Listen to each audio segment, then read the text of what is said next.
welcome to Blind Cool Tech number 7. It's early in the morning, about 7 o'clock on June 11th, and we're just going to have a little chat today and catch up on some things. I know one of the things that I've heard a little bit of feedback from the show is that there's this whole podcasting thing is very new, and a lot of people want to learn how to get started on it, and believe me, it's new to me too. I just started on this about a month ago. But once you do, I think actually the first reaction you're going to get is, oh, most of this stuff is junk. And to be truthful with you, a lot of it is. And another thing that really needs to happen when you first start and you're looking around for other podcasts, is I wish these directories would, give a more detailed description of what the podcast was about, because sometimes the names don't always cut it. So the whole idea of podcasting is that, it's somebody like me or you, or it could be a professional radio station that puts their shows up. But anyway, the idea is you record some content. And a lot of the jokes that you hear about podcasting, or not jokes, but things you hear is that there's people with something to say and people with nothing to say that are doing this.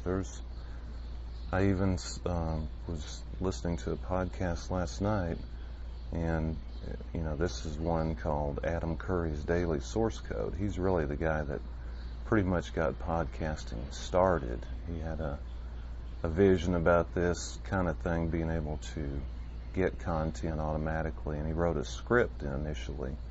I'll talk more about the Adam Curry show in a minute, but I don't want to get too far off track here.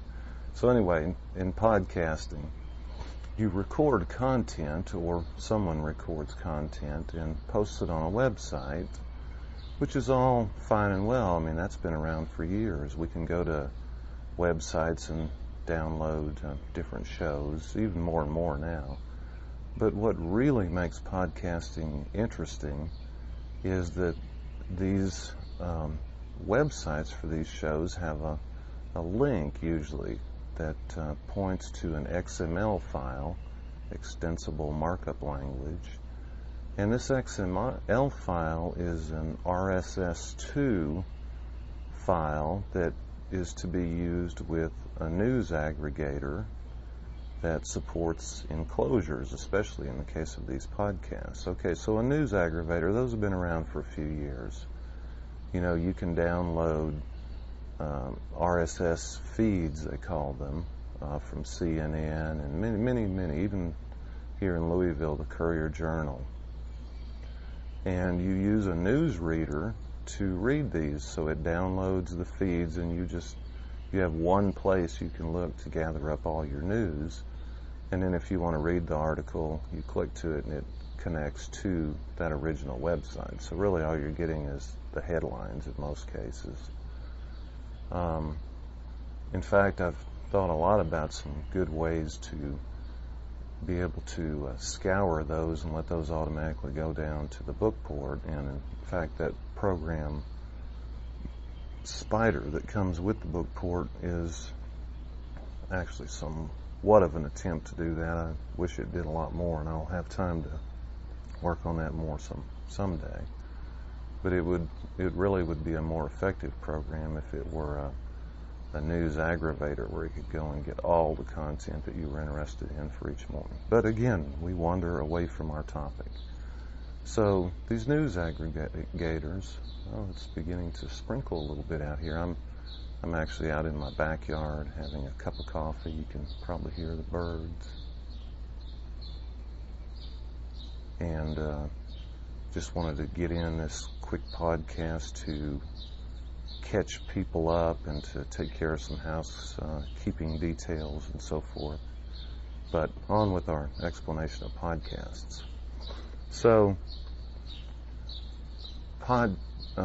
RSS feeds that support audio content have a tag in them, and this tag is called an enclosure tag, and that allows you to pull in a file, actually of any type. It doesn't have to be an MP3 file. In fact, I'm going to do some experiments with this podcast to distribute executables and other things at some points. Don't worry about that yet. I've got in mind some kind of cool little tricks, and also I want to tell you in a little bit about what kind of equipment I'm using and how I'm posting these podcasts. So anyway, these RSS readers would pull the headlines, and you could access the content by linking to that site right straight from that RSS reader, and it would go straight to that article. Of course, off on another topic just slightly, it's sometimes the screen readers, it makes it a little inconvenient to use these RSS readers when they go to the site of the actual original article, because you have to skip through so much junk at the top of it.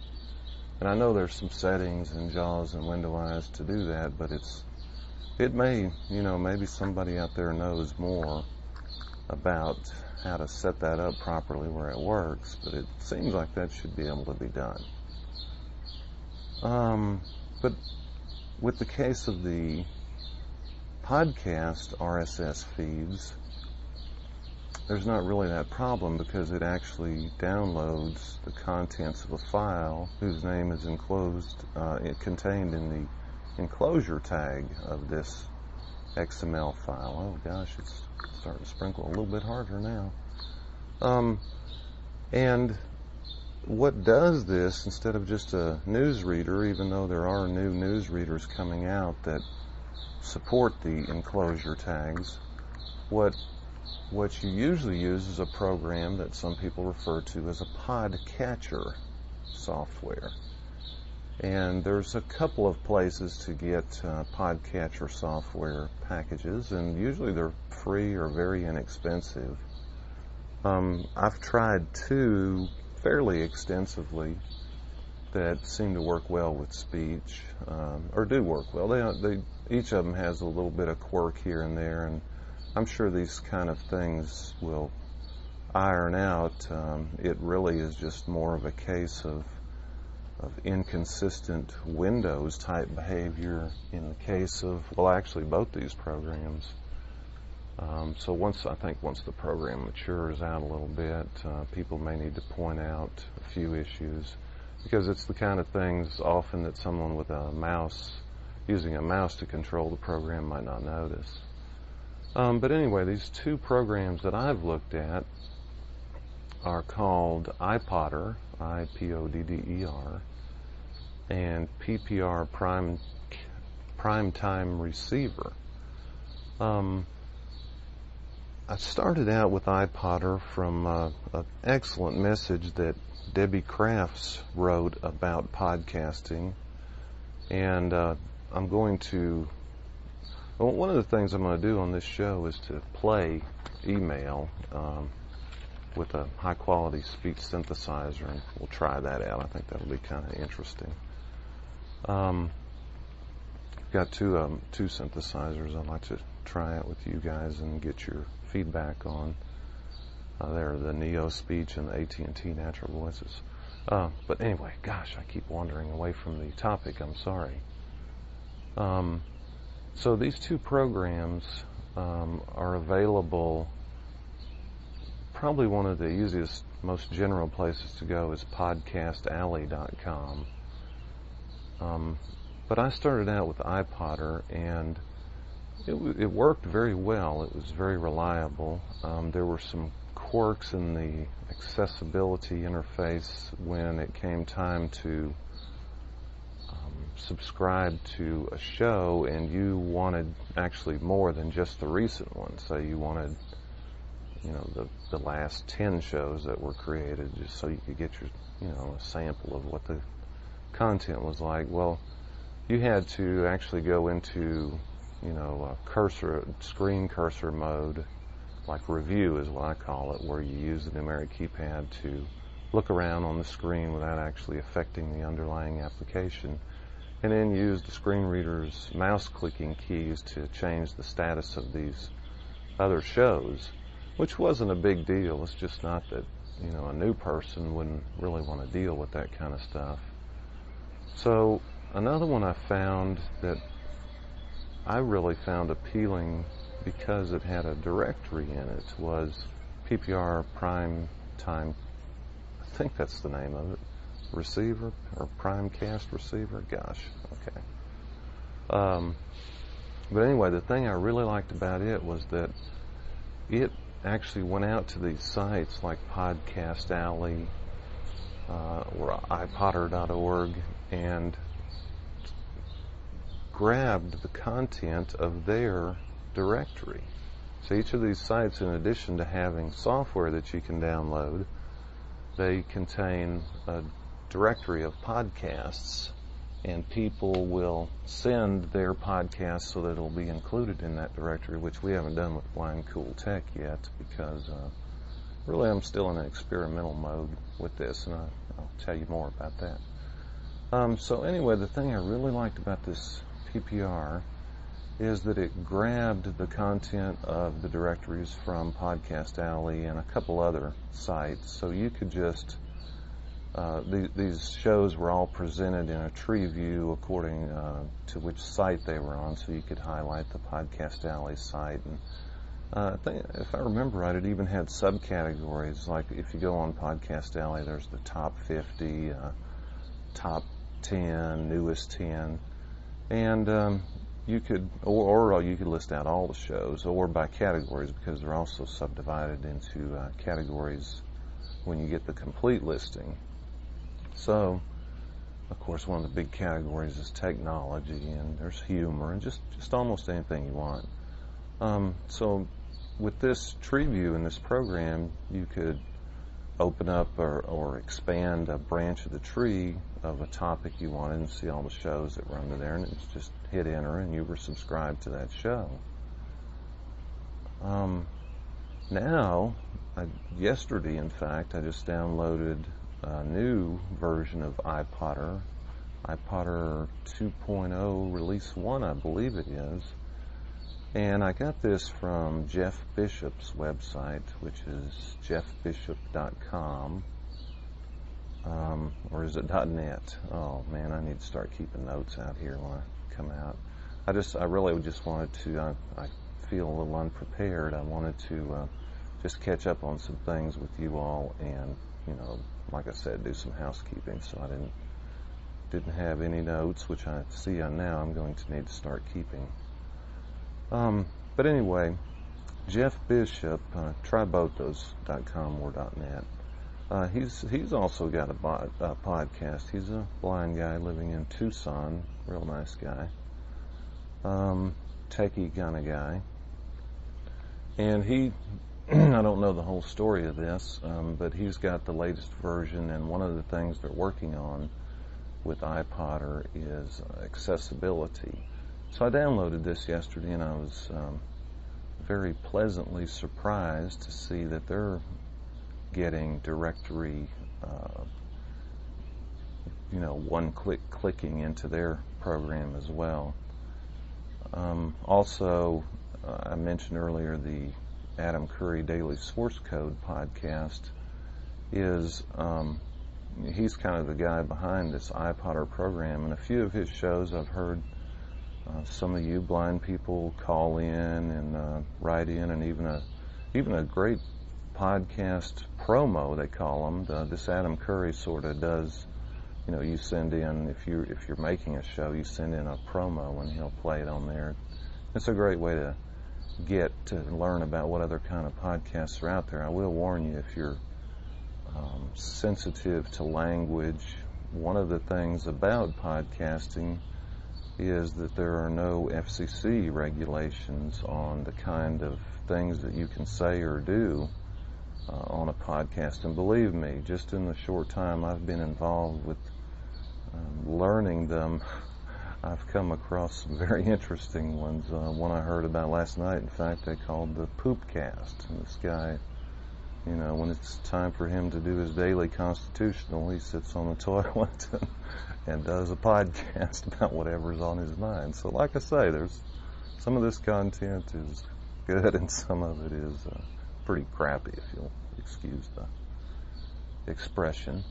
But anyway, this daily source code, if you're very sensitive to language, like using the F word and whatever, you might not want to subscribe to this, because this guy is kind of out there. I won't say out there, but he's really kind of pushing the limits of legalities and trying to help define where this can go and actually course the chart for where this kind of podcasting activity is going to go. And I've heard numbers from him, like I've heard there's 8,000 podcasts as of sometime in May. This was according to Steve Jobs, who announced that the iTunes program and the iPod will be supporting subscribing directly to podcasts through that directory. So anyway, this directory is something that is very, very helpful. In addition to subscribing to shows from these directories, you can stumble across one of them's website or be directed to their website, and they'll have a link there that contains the XML file that is the RSS feed. And generally the way you do that, if you find one of those, is you give the podcatcher program the command to add a new feed or a new show. In iPod, or I believe it's Control-N, if I remember correctly, and it asks you for the URL. And like in the case of my show, you would type www.aph.org/text/bct.xml, or even more conveniently, you can click on the link in your browser. At least for right now, this is what the behavior is. I think this will probably be changing at some point, and we'll update you if it does. And that'll open up a page that looks kind of weird. You can see it's not really something you can read as a human, or would want to. But what's of interest in this page is what's in the address bar. So in Internet Explorer, you hit Alt-D, and that takes puts your focus on the address bar, and then you hit Home and Shift End, and that'll highlight that address. Then you hit Control-C to put it on the clipboard. Then you can close that page, probably do a back to get back to where you were when you found that link. Switch over to your iPod software, your podcatcher software, with Alt-Tab, of course, and give just paste it in there if you've already got that dialog on with Control-V, or if you don't have the dialog up, do Control-N to open the dialog. And let's see if I can remember in PPR, what you do is the main interface is almost like a multi-tab dialog box. The first tab is Main, I believe it's called, and there's really only one control in there, and that's the list of subscriptions that you have. And the way you access features with that program is you right-click or press the Applications key, and I believe the first choice is probably Add New, and you hit that and it'll ask you for the URL. And I warn you right now, that one actually doesn't speak correctly. It's almost as if it's asking you for the title in the first URL, but believe me, it's in the first edit box, but it is the URL it's asking for. And you would just paste at that point. Now with that program, if you press Tab one more time, there's where it asks you for the title, but if you press Tab another time, there's a button called Auto, and you press it, and it grabs the title from the RSS feed itself. Now iPodder seems to do that. It doesn't even ask for the title. It just goes ahead and always grabs the title from the RSS feed. And then the nice thing about PPR too, and I haven't checked if they corrected the accessibility, although I did read through the notes on iPodder, and it seems like it's easier to get the old shows now, but I have not checked that out yet. But anyway, with PPR, there's a button there that's that's checked, and it says, catch up, download only the last show, and you just uncheck that. And another thing to be careful about or to be aware of, I haven't tried this with WindowEyes, but in JAWS 6.1, I believe I'm using, when you press the space bar on a checkbox that's a .NET application, as this one is, it says checked again, but it really is unchecked, and you can verify that by pressing tab and then shift tab to get back to it, and it'll read its correct status. So then anyway, after you do that, if you want to, you would uncheck that if you want to get all the shows. Then you hit OK, and you can set up schedules. Well, you hit OK in either one of them, and then now you're subscribed to that show. In iPodder, you can go to the View menu and Subscriptions and see your list of subscriptions. And the new show that you subscribe to, it'll say newly subscribed as the status. Once you get to it, you can tab over, and there's all the individual episodes listed. It's only set when you first subscribe, like I said, to download the first one, at least in the older version I had been using. But then you can, with the mouse or the screen reader's mouse commands, you can check the ones you want. Okay, so now you've got this set up, and one of the options that you need to set up in either one of these, there's a bus down there on the street around the corner from me, that's Grinstead. So one of the things you want to do is tell the podcatcher program where you want to download this content. And this is an interesting issue too. I found a couple of techniques that really work for me real well. First of all, the term podcasting doesn't mean it has to go to an iPod. It really can go to any MP3 player. And I do all my podcast listening on Bookport, of course, and there may be better ways, and there are definitely some things in the Bookport that we'd like to add that would make this listening, it's very, very cool the way it is, but I think one of the issues right now is that, it'd be nice to be able just to put it on and not have to deal with it like when it got to the end of a folder full of podcasts or whatever. Maybe playlists is the answer for this. We've got a couple ideas on ways to address this. But anyway, for being able to put download, specify where you want to download these files is important.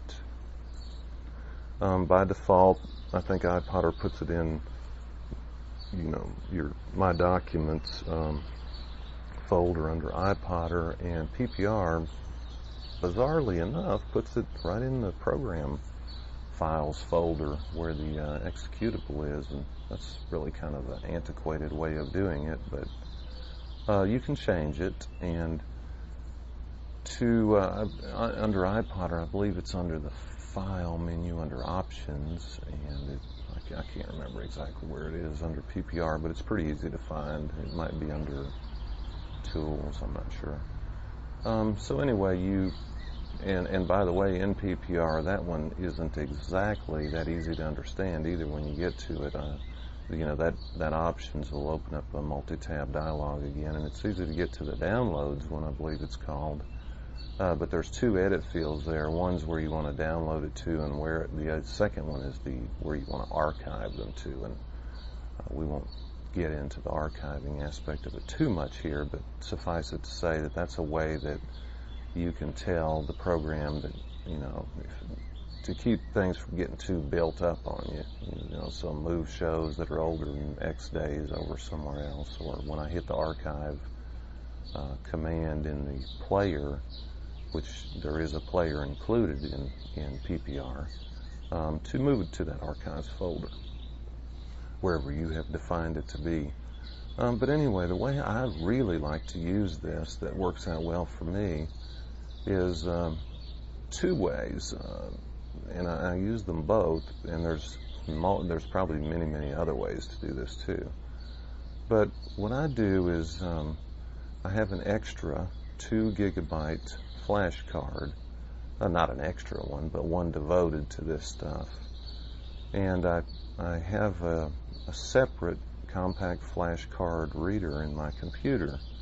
In my media center computer, I've actually got one built right into the front of it, and on my basement computer, I have one that connects into a USB port. So anyway, I put this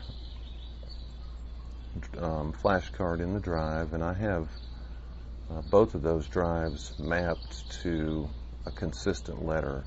I really find that I need to do this on my computers because, now, especially with that media center computer, there's, I think, 7 different media slots in the front of it, DVD and CD, so it's hard to remember where everything is. So anyway, after I put my flash card into the reader, wherever it may happen to be, I go to specify where the downloads are and tell it to actually download straight to that flash card. And that way I don't have this issue of transferring the files over or anything. And for those of you that had been using book ports for a while, this really wasn't the greatest option because there weren't a lot of navigation capabilities for, this is what bookport refers to as an unindexed MP3 file. In other words, it wasn't sent through the bookport transfer software. It's just a raw MP3 file. So anyway, with version 2.0, that pretty much is a thing of the past. It makes sense now to be able to use this as an MP3 player in its own right without having to go through the transfer tool. So I tell it to put them on this drive. I'll call it drive Q, in a folder called pod that I have on there. And it's really not necessary to put them on a folder. I guess maybe I'm just an organization freak, but you could put them in the root because as the Podcatcher program downloads the content, it actually creates a folder for each show. And in fact, one of the new features in Bookport 2.1, which will be hitting the street Monday the 13th of June, I hope, there's a delete folder command, so it's easy to get rid of these folders, and I'll tell you why that's kind of helpful in a moment. So anyway, now I've got my Podcatcher software pointing towards this folder on this external flash card, or the root of the flash card, and I run you only have to do that once, of course. And then each time you run the Podcatcher software, with iPodder, there's a checkbox in the options to tell it to scan when you run it, and I do that because I don't like to have it run when in the background at all times, because I don't have that flash card in there. Now, if you had 2 flash cards, that would work, but then it'd be hard to keep track of where everything was. And this works out well enough because what I do is I'll put the flash card in there at night before I go to bed, run the iPodder or the PPR software. Actually, I'm running them both. I'm putting the PPR content on a folder in a second drive I have on that computer, second hard drive, and then actually just copying that content probably every other day or whatever with the Windows cut and paste commands onto the flash card. But anyway, now overnight this goes up and it gathers up all the new shows to which I am subscribed, and these, one show may have posted 3 shows since the last time I did it, if you don't do it every night. And now, you get up in the morning, you just pop this flash card into your book port, and away you go. Now, what's interesting, what I find about Bookport, or this kind of content anyway, too, is that it's a little less dense than actually reading a book, and whether that book be digital audio or synthesized speech, but especially in the case of synthesized speech, because if you're like me, you read at a fairly good clip with the synthesized speech, and depending of course on the content, you have to pretty much pay attention to what's going on, or you'll miss parts of the story. With this content, as with radio though, it's kind of a thing that you can listen to and not necessarily always devote your full attention to it. So it makes it good for walking while you're listening to the book port. And I don't necessarily recommend that you do this. I do it mainly probably because I'm kind of stupid in the first place. But I think I've got a handle on where I'm at. Well, I know I do, or I wouldn't be doing it. Again, though, I don't recommend this unless you're very good at mobility and use a good guide dog and still pay attention to what's going on around you. It's probably no more dangerous than using a cell phone while you're driving. So, take it at that value. But anyway, listening to these podcasts while you're walking is a great way to do it. And one of the things I want to do too, I've actually already purchased an FM transmitter from C. Crane Company.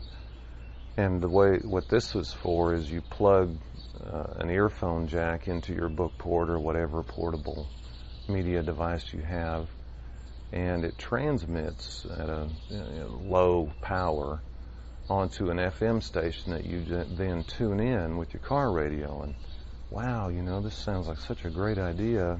In fact, I had bought the Napster MP3 player a while back.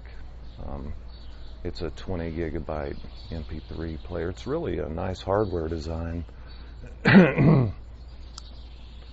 but accessibility is a little bit of an issue on it. But what really intrigued me about this was that it had a FM transmitter built into it. So you could set it to transmit on one of several stations, and then you tune that station in on your FM radio. And I was really interested in doing this for a couple of reasons. One, listening in the car. Two, I mentioned earlier I have a media center computer at home in the living room, and it's got a wireless keyboard, wireless mouse, and it's great. I can sit in the chair across the room and work on the computer, but of course you have to have the speech up so loud that you may bother other people in the room, especially if they're watching TV or watching a movie or something. So I thought, well, putting that FM transmitter into the earphone on that system, and then using my little FM transistor radio, portable radio, I could tune into the station on that, and I could get my feedback from the PC through that, and be typing on the keyboard all wirelessly. And that actually, I was very, very disappointed at first when I tried that with this FM transmitter, and I pretty much gave up on the idea. And I was talking to a guy at work, Fred Otto, who I'd also love to interview for this show at some point. He's one of the Tactile Graphics project leaders. Got some really interesting stuff going on. But anyway, he told me about this little screw in the back of it that you could turn to increase the power, and I did that, and wow, it made a heck of a difference. It actually is usable now in my house. It was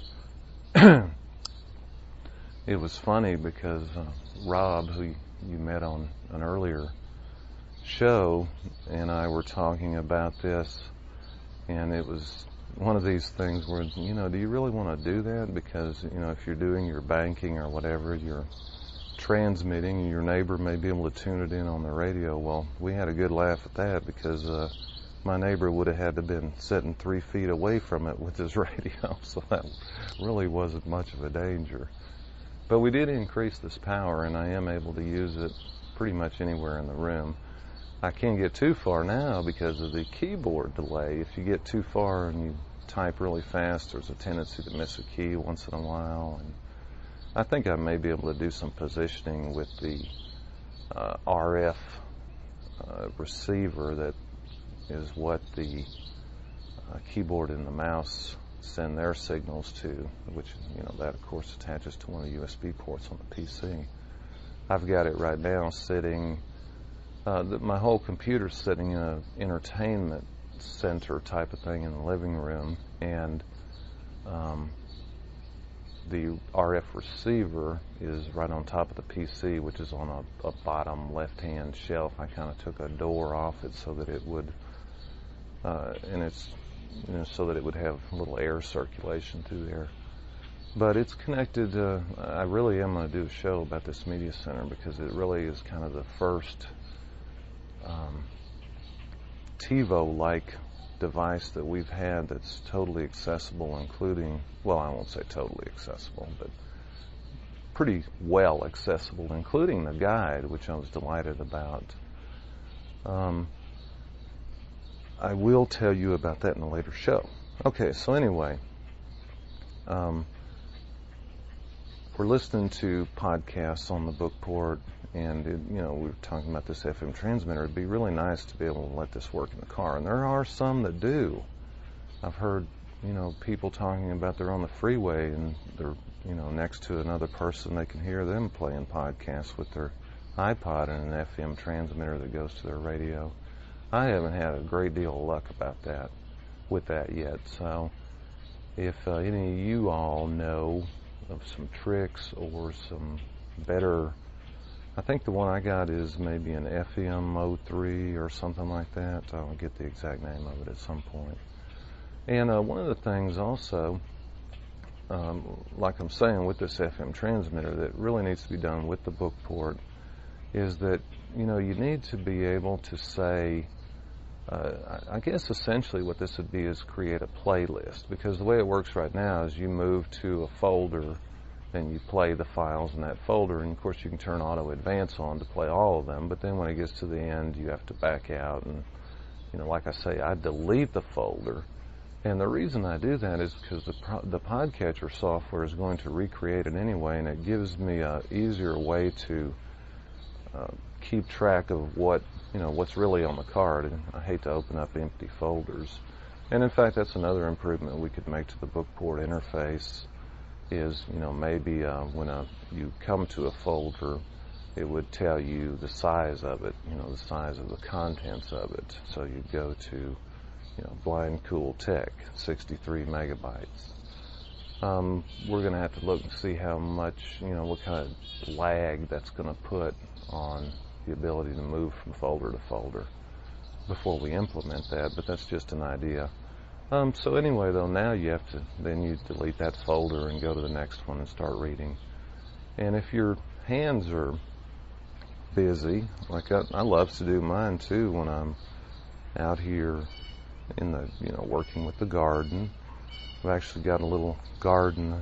My backyard is, well, it's on a hill, to be polite about it. Or, I bought this house from a lawyer, and not to offend any of you lawyers who are listening to the show, but he described the backyard as a slight incline.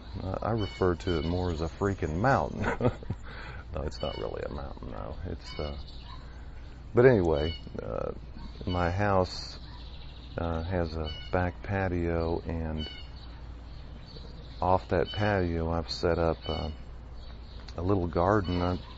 It's probably, if you've read about square foot gardening, it's pretty much like that. And one of the really neat things, I know I'm really getting way off topic here, but I'm enjoying talking with you all.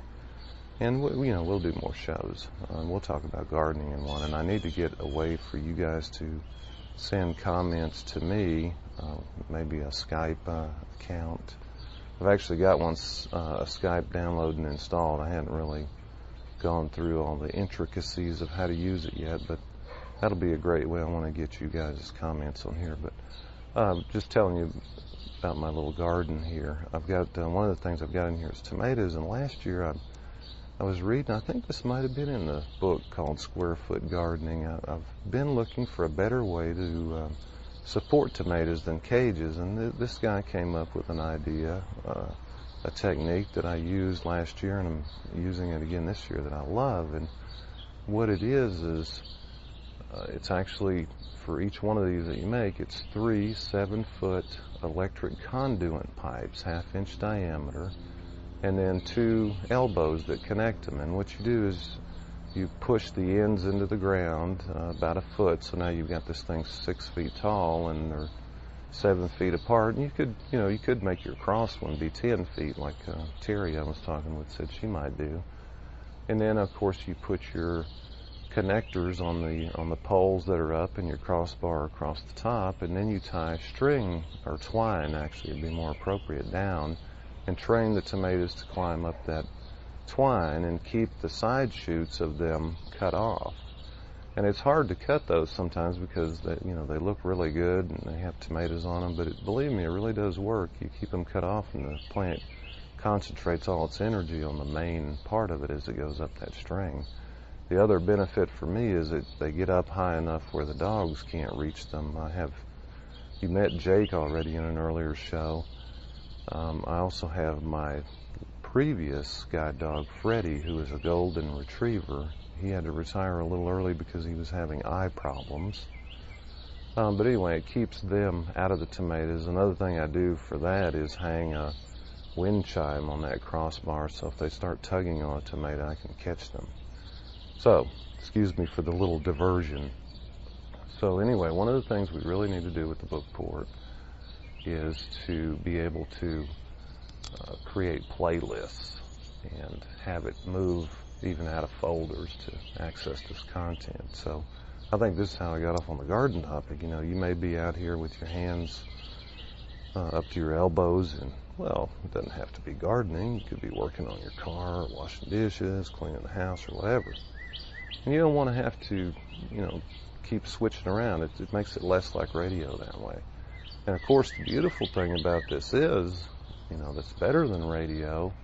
It's more like the TiVo concept is, if there are commercials in the podcasts, and some of them, like I say, are directly from radio shows. It's easy you may want to listen to it once or twice, but you don't want to hear it every time, so it's really easy just to skip right over them and get on into the show. The other way that I use to do downloads from the podcatcher software, again, what I'm doing in PPR is, and the reason I'm running two, normally you wouldn't run two, I just try to check them out, see which one I prefer, and which one to recommend and so forth. Within, I have it downloading to a pod folder on my second hard drive in my basement computer, and in the morning I just do like I said, a cut and paste over to the pod folder on that card. Well, I hope this is giving you a little bit of a general overview of how you can get started with podcasting. I want to talk a little bit about our show too. I don't know what the heck I'm doing. I'm trying this out as an experiment, and so far I must say I love doing it. I've really gotten caught up with it. I think it'll be even better when I can hear some feedback from anybody who's remotely interested in any of this. Our website right for now is at www.aph.org/text/bct.htm, and there's a link on there with the RSS feed on how to subscribe to it. I'm going to get a Gmail account set up and a Skype where people can send me comments, audio and written. I haven't done that yet. And I'm really, another thing I wanted to talk to you about is the equipment that I'm using. When I do these podcasts, like out in the backyard or walking with Jake or whatever, I've been using an Arcos jukebox, which actually is no longer available, although I hear that you can still get them on eBay. It's a 20 gigabyte MP3 player, hard drive based, of course. The thing that really is interesting about this Arcos jukebox, though, is that there's a group of people working on some open source software or firmware for it called Rockbox. And one of the features of Rockbox is that it's accessible. So I'll do a show and take you through how that works. There's no text-to-speech in it, but it does allow you to go through the menus and spell out the file names. There's even scripts for going through and making little MP3s of the file names and supporting the firmware for actually announcing the names of the files. And this is all done with the text-to-speech on your PC, of course. Well, we're going to go into some good detail about that. Other housekeeping things, I really wanted to, one of the neat things about podcasting is there's no rules, as they say on the commercials for the Outback Steakhouse. Just fun. I really am going to, it seems to have worked out that around 30 minutes is a good length for these. That's not, sometimes there'll be more, sometimes there'll be less, of course. And I also don't know, much about the software. I'm using Studio Recorder if I need to do any editing. It doesn't do mixing or anything. And by the way, I mentioned to you I had heard this Blind Tech, not to be confused with My Blind Cool Tech podcast on the Adam Curry Daily Source Code show.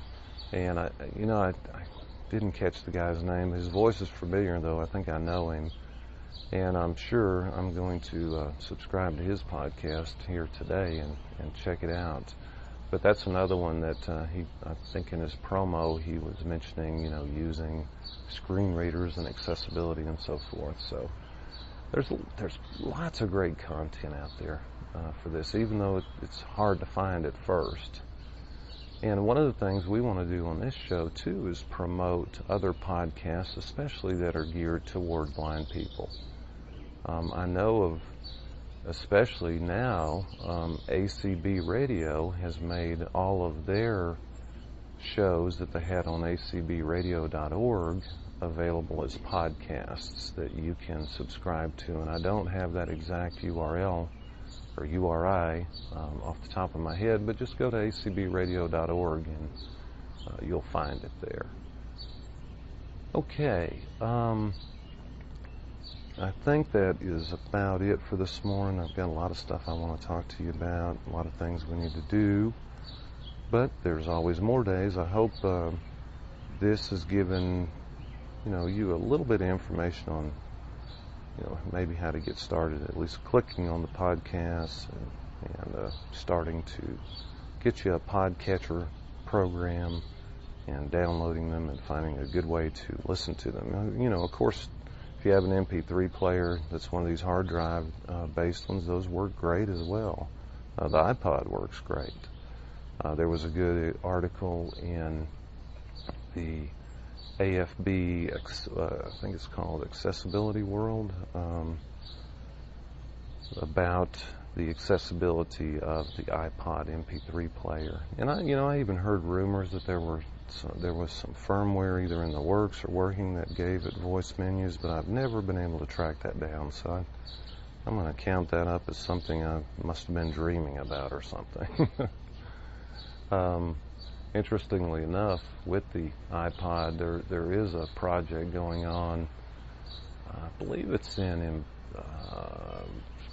embeddedlinuxdevices.org or one of these websites that really is starting to put Linux on all these small devices like the iPad. But somebody's got a version running with the iPod, Linux, running on the iPod. And if I'm not mistaken, I think Debbie Norling might have mentioned that she had heard something about this.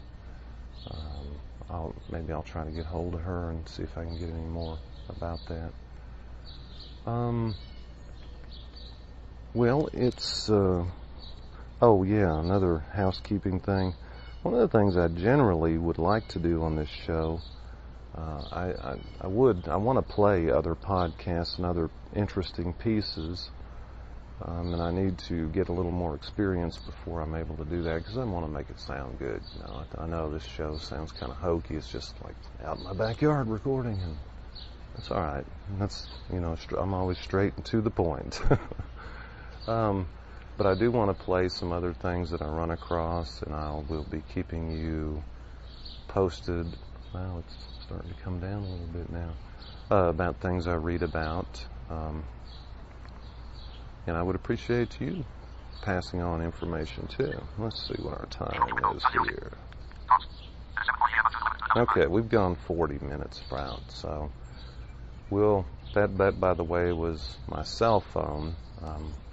I'm using a Nokia 3650 running Talks. It's a screen reader that runs on the cell phone. That's the subject of another show. I'd really like to go through it with you, and not necessarily show you how to use it, but give you unbiased impressions about features and benefits, maybe a few drawbacks, get some opinions from other people that are using them. There's actually several of us at work that have these now, which is amazing, since it's really, this technology is not more than a year, maybe a little older, a little more than a year old, at least in its finished, available state. It's really what I consider some of the most interesting technology in a decade, though, and very, very interesting and cool stuff. Okay, well, thank you very much for listening, and we will see you on the next show.